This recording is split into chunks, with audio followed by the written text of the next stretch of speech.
स्टेजवर उपस्थित असलेले सर्व नेते मंडळी आणि समोर जमलेले सर्व बंधू आणि भगिनींनो, मला वाटतं राजकारणात काम करत असताना माझी राजकारणातली सुरुवात स्वर्गीय मोहन काका भोसले यांच्या नेतृत्वाखाली आटपाडी तालुक्यामध्ये सुरुवात झाली. काकांच्या समवेत काम केलं. त्याच्यानंतर स्वर्गीय अनिल भाऊ यांच्याशी जवळीक आली, पण काकाचं आणि माझं नातं मला वाटतं आम्ही घट्ट ठेवलं होतं.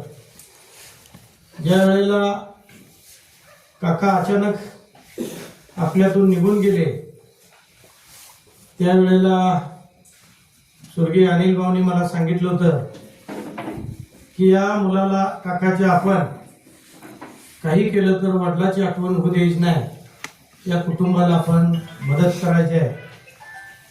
मला वाटतं जेवढं या कुटुंबावर प्रेम करता येईल तेवढं आम्ही प्रेम केलं.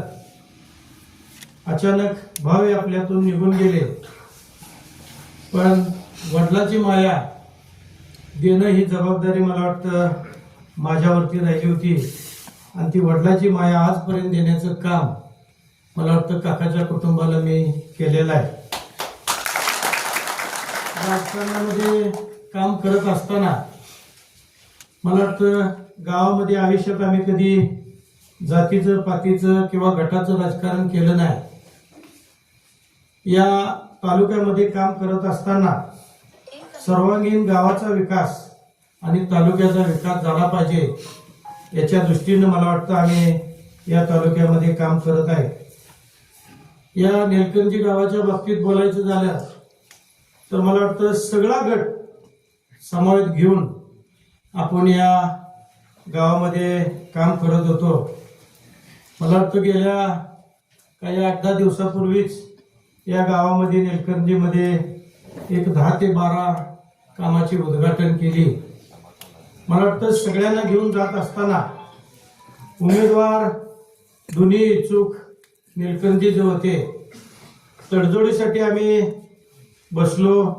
तडजोडीमध्ये काय मागं पुढं करण्याच्या दृष्टीनं आमदारापाशी काही चर्चा झाल्या, पण चर्चेत मार्ग निघायच्या आधीच काही मंडळी मला वाटतं पळून गेले आणि दुसरीकडे उभा राहायचा काहीतरी प्रयत्न चालू आहे.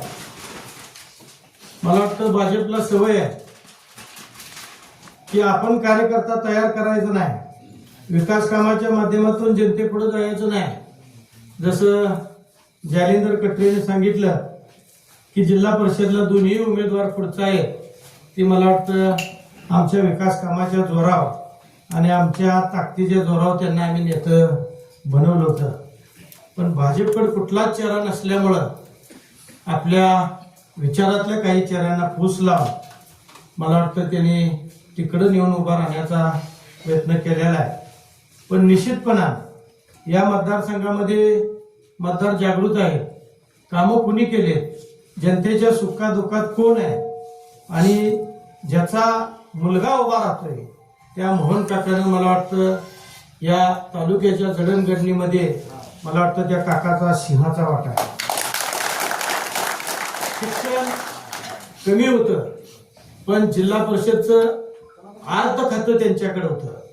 जशी वसंतदादाची ख्याती होती राज्य चालवताना की 4थी पास पण 4 वेळा मुख्यमंत्री झाले, तसं आपल्या काकाचं शिक्षण कमी होतं पण अनुभव मोठा होता, प्रशासनातला अनुभव मोठा होता आणि अनुभव मोठा असल्यामुळं अर्थ खातं आणि शिक्षण खात्याची जबाबदारी मला वाटतं जिल्हा परिषदमध्ये त्यांनी पार केलेली आहे. अर्थ खातं देताना आणि शिक्षण खातं देताना मला वाटतं फार विचारवंत आणि बया फार अर्थतंत्री असला तरच त्या गोष्टीचा विचार करतो. पण राजकारणातला आणि प्रशासनामधला गाढा अभ्यास असल्यामुळं मला वाटतं जिल्ह्यातल्या नेते मंडळींनी काकाकडे अर्थ आणि शिक्षण खात्याची जबाबदारी दिली. मला वाटतं त्यांनी या जिल्ह्यामध्ये मागल त्याला शाळा दिली, मागल तिथं अगदी छोटं बंधार असते, शाळा खोले असते, शाळेचे कंपाऊंड असते, शाळेमधल्या सुखसुविधा असतील किंवा या भागातले रस्ते असतील, या भागातले बंधारे असतील, ती कामं प्राधान्यानं पुढे नेण्याचं काम मला वाटतं त्या माणसानं प्रामाणिक केलेलं आहे. आणि जो माणूस राजकारणामध्ये मन लावून काम करतो, मन लावून, त्या माणसाला आयुष्य कमी असतं. कारण टेन्शन डोक्यावरती फार असतं की घरचं आणि राजकारणाचं. जो राजकारणात मन लावून काम करत नाही तो आयुष्यात टेन्शन घेत नाही. निवडणुकीमध्ये येऊन नुसत्या जुळव्या करतो तो आयुष्यात टेन्शन घेत नाही. पण जो राजकारणामध्ये मन लावून काम करतो त्या माणसाला आयुष्य कमी असतं. त्यातले एक आपल्यात गेलेले स्वर्गीय मोहन काका आणि स्वर्गीय अनिल भाऊ, ज्यांनी जीव वतून मला वाटतं राजकारणामध्ये काम केला, त्यामुळे त्यांचं आयुष्य मर्यादा कमी झाली. राजकारणात काम करण्यात असणाऱ्याला मन लावून त्याला आयुष्यात मला वाटतं भरपूर कधी आयुष्य मिळत नाही. पण ते आपल्यातून निघून गेले, पण त्यांचं काम अपुरं आहे. ती पुढे नेण्याच्या दृष्टीनं भैयासाहेब असतील, मला वाटतं जयदीप भैया असेल, आम्ही असेल, मला वाटतं निश्चितपणाने आपण ही कामं पुढे नेण्याच्या दृष्टीनं विकासाची ग्रोथ या दोघांची पुढे नेण्याच्या दृष्टीनं आपण तालुक्यामध्ये काम अगदी प्रामाणिकपणानं करतोय. मी जसं सांगितलं की आपल्या जयदीप भैया गेल्या वेळेला उभा राहिले, पण जयदीप भैयाची अडचण निवडणुकीमध्ये काका गेल्यानंतर अनुभव कमी होता. पण मला वाटतं तिकडून मानेवाडी, नेलकरंजी ते खरसुंडी ते मला वाटतं घरणिंगीपर्यंत भया 2700 मतानं जयदीप भैया लीड गेले होते. पण पुढच्या काही गावामध्ये प्रवेश केल्यानंतर मायनस जाऊन 2700 पुन्हा पराभव मला वाटतं जयदीप भैयांना स्वीकारावा लागला. पण दुर्दैव एक आहे की आता मतदारसंघ पडलाय, जिथपर्यंत 2700 पर्यंत लीडने गेले होते ती मतदारसंघ मला वाटतं जयदीप भैयाच्या मतदारसंघामध्ये. आणि आता वाढलेली फक्त तुमच्याकडे 4 गाव आहेत, एक गोमेवाडी, एक हिवतळ, एक काळेवाडी आणि मला वाटतं तळेवाडी. तर तळेवाडीचे सगळी मंडळी आहेत, सरपंच आहेत, तळेवाडी बॉडी आपली आहे. त्यामुळे निश्चितपणाने त्या गावामध्ये तुम्हाला लीड देण्याचं काम मला वाटतं तळेवाडीच्या वतीनं आजच मी तुम्हाला हमी देतो. निश्चितपणाने उरलेलं त्यानंतरचं गाव जे मोठं हिवतड आहे तिथे आपण समोरासमोर लढून मला वाटतं तिथली ग्रामपंचायत आपले त्यातल्या सरपंचांनी मला वाटतं मनोगत व्यक्त केलेलं आहे. जरी आपण हिवतडमध्ये आपली बॉडी असेल तरी तुम्हाला निश्चितपणाने आपण तिथं लीड द्यायचं काम करू. काळेवाडीचे कार्यकर्ते आलेले, काळेवाडीमध्ये आपण जरी काय इकडं तिकडं असेल तर मला वाटतं सदस्य संख्या आपली तिथं जास्त आहे निवडून आलेली. त्यामुळे आपण त्या काळेवाडीमध्ये बी तुम्हाला चांगलं मतदान द्यायचं करू. आणि जी महत्वाचा आटेम तुमच्याकडे जी गोमेवाडी आहे त्या गोमेवाडीतल्या कार्यकर्त्यांना माझी विनंती आहे की आपण कंबर खचून काम करावं, म्हणजे जेणेकरून निश्चितपणाने या विजयाला कुठेही गालबोट लागणार नाही. जी मूळ गावं 2700 लीड पर्यंतचे ती गावं आहेत, जी आपली 4 गावं वाटलेली आहेत, त्या 4 गावांना काळजी घेतली पाहिजे. म्हणजे भयाच्या निवडणुकीमध्ये कुठलीही अडचण येईल असं मला वाटत नाही. आपण या निवडणुकीमध्ये जी काकाचं कुटुंब आहे ते काकाचं कुटुंब मला वाटतं अगदी निष्ठेनं प्रामाणिकपणे काँग्रेस पक्षाचं काम करते. पण या मतदारसंघामध्ये अडचण की वर एक चिन्ह, खाली एक चिन्ह, इकडे एक चिन्ह अशी काही गडबड होऊ नये. आणि मतदान करताना की बाबा वरच्याला कुठं द्यायचं, खालच्याला कुठं द्यायचं, पंचायत समिती उमेदवाराला त्यात अडचण निर्माण होणार, जेणेकरून मताची विभागणी होता कामा नये. मत तो मत करेक्ट आपल्या पॅनलला आलं पाहिजे. याच्या दृष्टीनं आम्ही भैया, जयदीप भैया सगळीजण बसून आम्ही एकत्रितरित्या निर्णय केलेला आहे की तिन्ही आपण जी वरचा जिल्हा परिषदचा उमेदवार आणि खालचं दोन्ही पंचायत समितीचे उमेदवार हे तिन्ही आपण शिवसेना धनुष्यबाणाचा असा निर्णय आम्ही केलेला आहे. मला वाटतं आता यात कुठलीही अडचण निर्माण राहणार नाही. वर चिन्ह असेल तीच खाली दोन्ही पंचायत समितीला चिन्ह राहणार आहे. त्यामुळं आपण या निवडणुकीमध्ये अगदी प्रचाराला आपली ती सोपी गोष्ट झालेली आहे. पण माझी सगळ्यांना हात जोडून विनंती आहे, रात्रचा दिवस करून कार्यकर्त्यांसंग आम्ही ताकदीनं उभा राहिलेला आहे. आज जो उमेदवार दिलेला आहे ती तुम्हाला तुमच्या गावचा राहता उमेदवार दिलेला आहे, निलकर्जीवाल्याचा.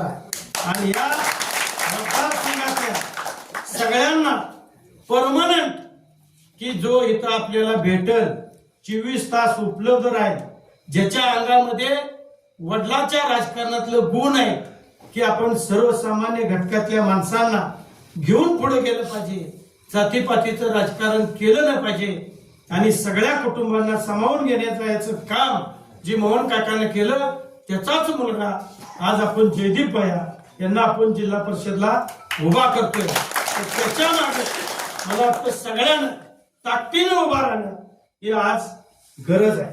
मी आज सरळ भैया तुम्ही पुढे नजर फिरवा, त्यातला एकही माणूस तुम्हाला असा टगेगिरीतला दिसणार नाही.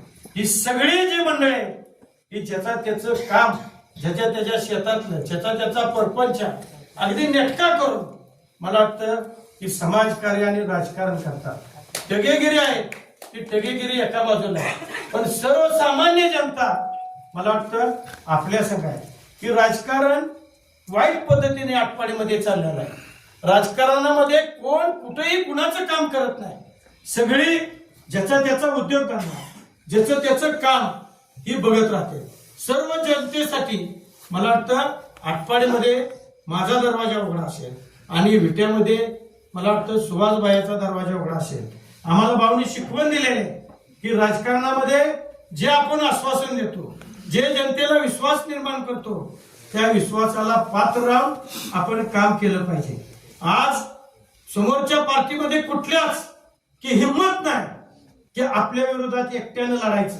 मग या निवडणुकीपुरतं सगळ्या समदुखी लोकांनी एकत्र यायचं आणि सगळी चिल्लर गोळा करायची आणि आपला 15 रुपया होतोय का बघायचा प्रयत्न करायचा. पण मला वाटतं माझी तुम्हाला हात जोडून विनंती आहे, आम्ही रात्रीचा दिवस करून ही तालुका घडवण्याच्या दृष्टीनं, तालुका पुढे नेण्याच्या दृष्टीनं 2 लोक आपल्यातनं निघून गेलेले, एक काका आणि भाव. ही तालुक्याला पुढे नेण्याच्या दृष्टीनं, तालुक्याचा विकास करण्याच्या दृष्टीनं आणि तालुका प्रगती पथावर नेण्याच्या दृष्टीनं 2 लोकांची या तालुक्यासाठी आहुती गेलेली आहे. त्यांची आहुती वाया जाता कामा नये. त्यांना श्रद्धांजली वायाची असेल तर माझी तालुक्यातल्या सगळ्या जनतेला हात जोडून विनंती आहे की आम्ही जर एकटं पडलो असेल तर तुम्ही भाव म्हणून कुणी पाठीमागे आमच्या उभा राहिलं पाहिजे, वडील म्हणून कुणी तर आमच्या पाठीमागे उभा राहिलं पाहिजे. आम्ही कुणाचं वाटोळ केलं नाही, आम्ही कुणाच्यात भांडण लावलं नाही, आम्ही कुणाची घरं फोडली नाही, आम्ही कुणाचा ऐका उमेदवार पळवला नाही. आम्ही ताकदीनं जो माणूस जनतेत आहे, जनतेची कामं करतो असं उमेदवार आपण या आटपाडी तालुक्यामध्ये जिल्हा परिषदला आणि पंचायत समितीला देतोय. नाहीतर निवडणुकीपुरतं यायचं, कोण तर दुकानदार गाठायचा, तो इथं नसणारच, तो असणार हैदराबादला आणि इथली कामं सांगायचा. मान्य करून घेतलं. तुम्ही 25 दिवस हैदराबाद मध्ये आणि 5 दिवस इथं तुमची अगदी राजकारणाची घडी बसावी म्हणून अगदी चाकरीच्या घड्यागत आम्ही तुमचं काम केलं. तुम्ही तिथं असताना तुमची माणसं सगळी आम्ही सांभाळली, पण तुम्ही स्वार्थापाठी अचानक निघून गेला की आमच्या काळजाला घाव बसलेला. तुमच्यासाठी आम्ही काय तर केलंय, पण तुम्ही परतफेड करायची काहीच नाही. लोकसभेला आमचा विचार आहे त्याच्या विरोधात, आमदारकीला आमचा विचार आहे भया उभा आहे तरी तुम्ही आमदारकीला विरोधात, तरी आम्ही तुमची कामं करतोय. आज शान होईल, उद्या शान होईल, परवा शान होईल, पण तुम्ही अगदी त्या आपण जी ठेवायला सुग्रास ठेवतो त्या पाठीकडे बघता वेगळ्याच पाठीकडे तुमचं लक्ष जातं. काय राव ही पद्धत आहे. तुम्ही आम्हाला राबवून घेतलं, आमच्याकडे कामं करून घेतली, काय पाहिजे तेवढा निधी दिला, पाहिजे तेवढं मागेल ते दिलं. आणि देत असताना 2 गट देताना डबल जायचं निलकंठीला. ह्यांना 1 कोटीची कामं दिली, त्यांना 1 कोटीची दिली लागायची, ह्यांना 3 कोटीची दिली, त्यांनाही 3 कोटीची द्यायला लागायची. म्हणजे 1 नवरा 2 बायका, काय दोघीलाही सांभाळलं पाहिजे. तिला साडी घेतली, तिला बी साडी घेतली. तिनं म्हणले मला शालू घेतलाय, तिला का साडी घेतली, तिला बी शालू घेतला, सगळं सांभाळ. पण एवढं राजाचं राहणीमान तुम्हाला देऊ जर तुम्ही वाईट गोष्टीकडे गेला असेल तर ते चुकीचं आहे. या मतदारसंघातली काही लोक अज्ञान नाही की जवळून त्यांनी काम बघितले. आणि आम्ही आत्ताच मला वाटतं 1.5 कोटीचं उद्घाटन केले.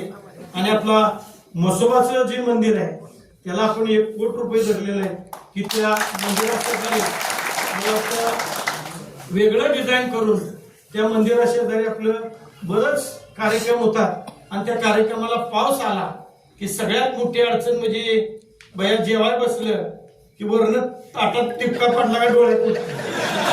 आणि सगळ्यात महत्वाचं घरी गेलं का घरचे म्हणते ती सूद गेली होती का कपड्यावर डाग पडले.